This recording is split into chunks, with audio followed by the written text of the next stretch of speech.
flare. There. Coolio. Getting connected. Alright. Look at this. And we are up on all 5 platforms. Alright, I love it. I love to see it. Hello, welcome, welcome. We're going to get started here in just a sec.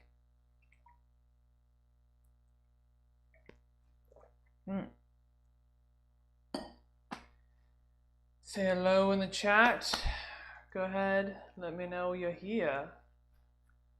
Always glad to have people. Today we are going to be talking about, I put the title as the hidden cost of healthcare. Yes, we need universal healthcare. Long past due. Medicare for all is one of many great ways to get there. I support it, but it's not the only path. I'm not going to be picky about what I go for or what I vote for, because healthcare is complex. It is going to take time and tweaking for us to get it right, because we are going to get it wrong in the first place just because of how complex it is. But we just got to stop wasting our time with conversations around CEO incentives and crap. We need to make the jump to universal healthcare. But there's something else hidden underneath, which is like that we are so unhealthy in the first place. Of course, obesity, is just really, really bad in this country, among other things. Even as you see health crazes, and more and more people exercising and doing all these things, and you see all your friends on Instagram working out, it isn't as, there's a lot, like I said, there's a reason I'm calling it the hidden cost. There are a lot of people who aren't involved in that. There are a lot of people for whom it's getting much worse with time. And we as a country are still getting fatter. And that's just reality. And it's incredibly unhealthy for us. The amount of type 2 diabetes continues to skyrocket. Medical emergencies where machines need to be used to get people out of beds and off couches. It's getting worse in a lot of ways. And there are a variety of things that go into this, right? So one of the things is, education, profit motive in our healthcare system, and then just, the hyper consumerism, and a lot that is behind and goes into that. So first, actually, let's start with the healthcare system. So, of course, right now we have private healthcare that,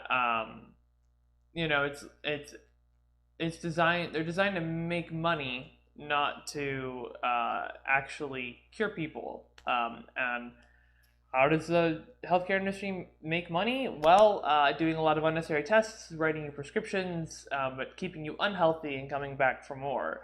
And a lot of physicians get commissions from writing prescriptions from companies and all these things, which is like awful and just doesn't make any sense, and it's so terrible. So shifting to a universal system, and eliminating all of those incentives and just saying medical professionals earn a great salary, but they earn their salary and their job is to get people healthy. I think that will help to shift some of the advice from medical professionals to be a little bit more holistic in some aspects about hey, look, the real solution here is you need to find a way to you need to adjust your diet, and you need to exercise more, and suggest alternatives and ways and methods.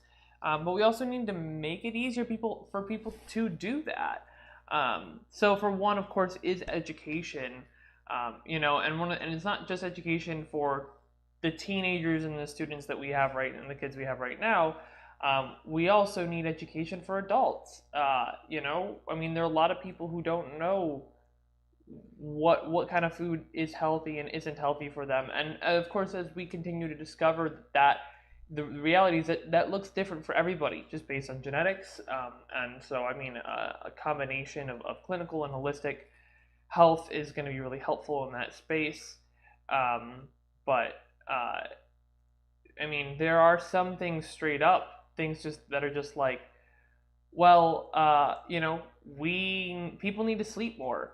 People need to get a good night's rest. They need to have routine and regular and full night's rest.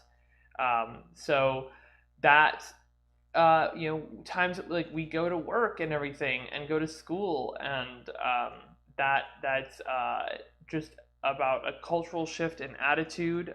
It's about allowing people to work fewer hours, so that's lowering the requirements for like full-time benefits in terms of number of hours, and being stricter about that and enforcing it better. It's a universal basic income to actually give people the ability to giving people the power to sleep, right? UBI empowers you to sleep more. Universal basic income. That's really important. People need to sleep more. But also, when we look at like the food that we have, from beverages to what we to regular food, the amount of processed sugar that we have in our food in America is just astounding. We consume so much sugar, and it's because we allow, well, it's a combination of things. First off, we allow a rampant hyper consumerism attitude and aspect. We don't have the labels in the mornings nearly it's not as visible as it needs to be. I do believe there need to be more regulations around it. But also, we subsidize food that's terrible for us, and we don't subsidize food that's good for us. We could reduce subsidies on factory farms, and we could increase subsidies for local produce farmers and independent farmers. That have a number of 50 or fewer employees, or wherever you want to make that threshold.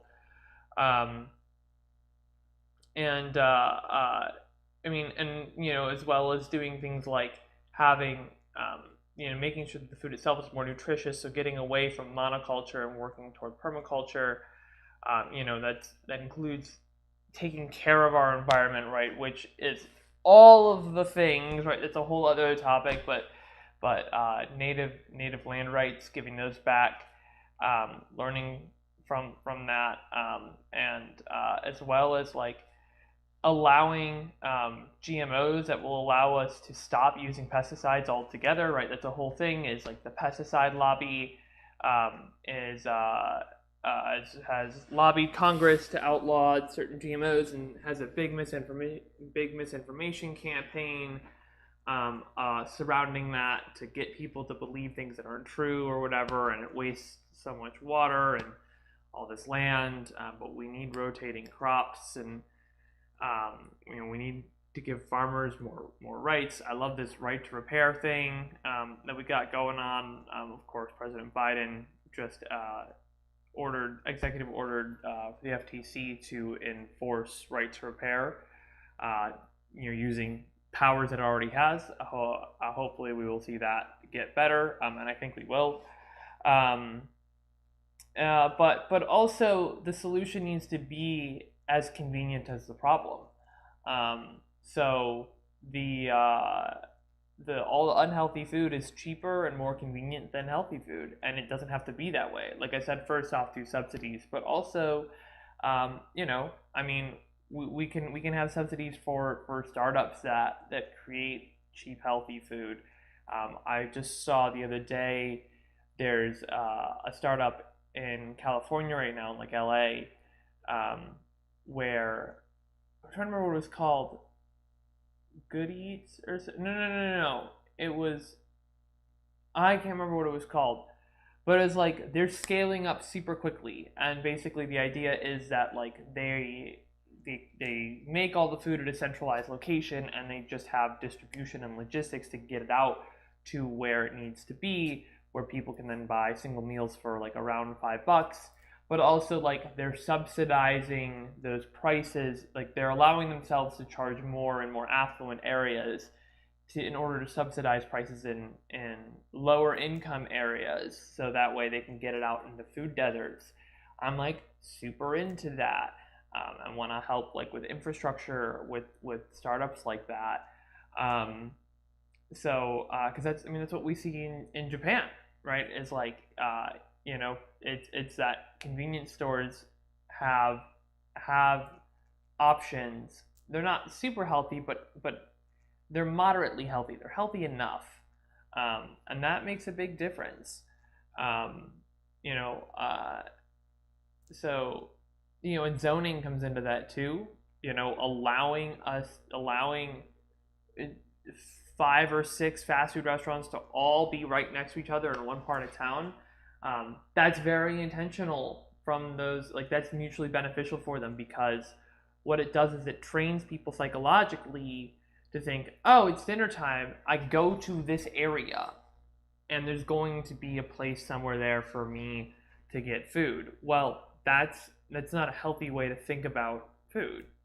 Of course, then we get in that we also have to think about food deserts generally. There are a lot of places in the country where there's a ton of fast food, but there's no grocery stores.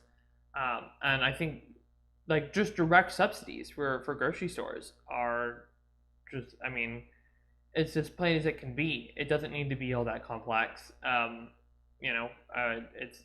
It's pretty simple concept. Come up with a definition of a grocery store, and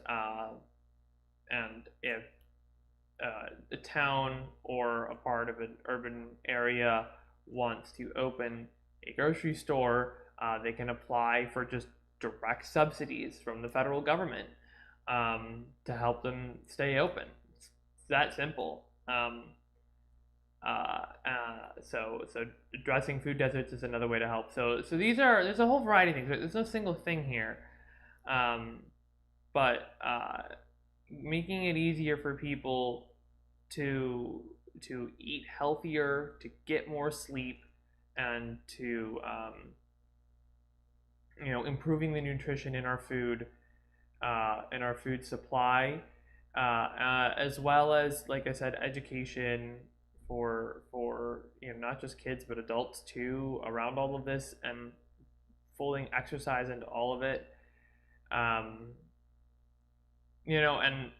the education, again, is like, it's another big thing about, like, okay, well, we need to get that big education out of the way, and instead of caring so much about standardized testing, like, actually focus on the well-being of people and reducing classes and all these other things. But just, there's no reason we can't have just like free courses for adults. Like, it's so easy to just think, well, YouTube University or whatever. But like, man, there are a lot of people like might not be connected to the internet, or like they're just not tech savvy, or they're illiterate, which is half of American adults, something like 52% or 54% do not have functioning, are not literate enough for daily functions. Right? And it's like, okay, well, we need to provide other avenues for people to get the education that they need, and that includes education about their bodies and how they work, and the importance of exercise and how to actually get the exercise regime going. So yeah, there's a lot of so it's like, it's all these things, and we can build incentives too into a universal healthcare system. I go back and forth on it because it does feel a bit inhumane, but like I said, healthcare is complex. It's going to take time for us to get it right, and to be able to handle capacity.